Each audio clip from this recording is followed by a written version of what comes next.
인스타그램 등 SNS로 짝퉁 샤넬 가방 등 가짜 명품을 조직적으로 팔아온 울산 일가족 4명에게 징역형이 선고됐습니다.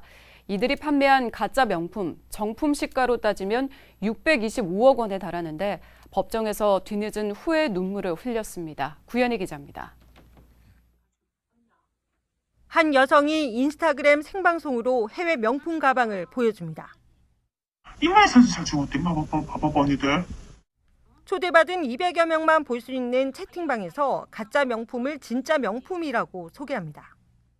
이게 정품이지 뭐 가품이야 이게. 하지만 화면 속 등장한 옷과 가방은 모두 가짜였습니다. 채팅방에 들어온 사람들도 가짜라는 걸 알고 있습니다. 울산에 사는 34살 정모 씨 등 3자매가 1년 8개월에 걸쳐 이런 식으로 판매한 가짜 명품만 2만 6천여 점.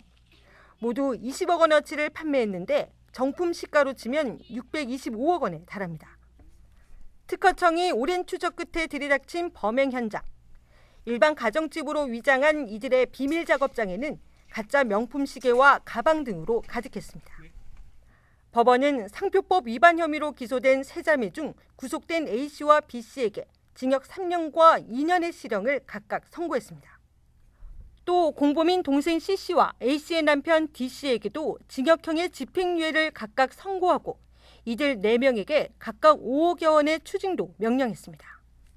재판부는 뒤늦게 범행을 자백하고 있지만 SNS상에서 불특정 다수를 대상으로 위조 상품을 판매해 죄질이 무겁다며 일가족이 범행에 가담했고 범행 규모도 크다고 말했습니다.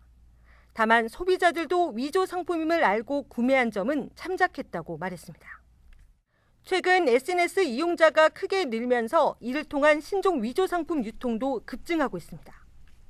실제로 오프라인 위조 상품 유통 신고는 예년과 비슷한 수준인 반면 온라인에서는 3배 가까이 늘었습니다. 특허청은 범행 수법이 갈수록 진화하고 있는 만큼 각별히 주의해 줄 것과 위조 상품 단속을 강화할 방침이라고 밝혔습니다. JCN 뉴스 구현입니다.